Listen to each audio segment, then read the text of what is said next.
Good morning everyone. Welcome to class 6 science. Let's continue our lesson in chemistry, lesson 5, separation of substances.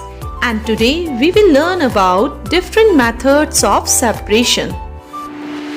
In order to separate a mixture, there are several methods which can be used depending on the type of mixture and its components.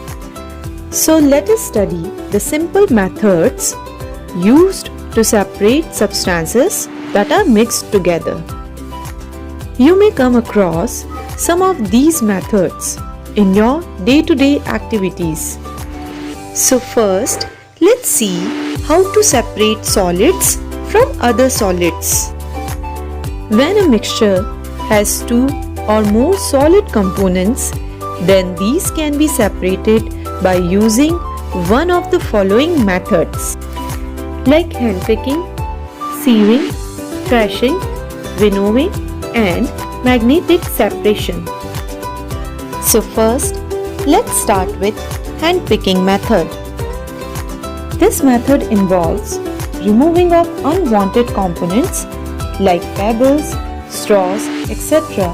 using hand, and it is used when the components of mixture differ in size, shape and color, and also when the undesirable components are present in small quantities.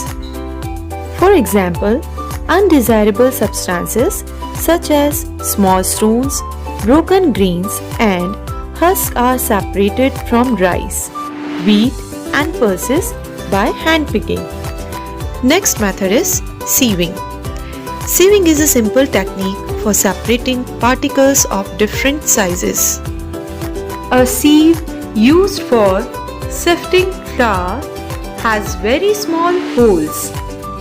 The smaller components like fine powder of the mixture pass through the sieve, and the components bigger in size like husk is retained in the sieve.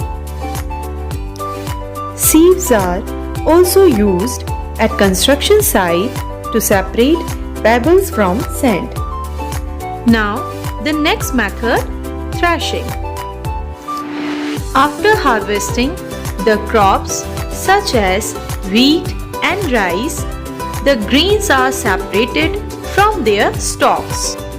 Therefore, thrashing is a process in which we separate grain from its stalks. It is done manually, where the dried stalks are beaten against a hard surface. The impact breaks the grains from this stalk and husk. In big farms, thrashing is done using thrashing machines.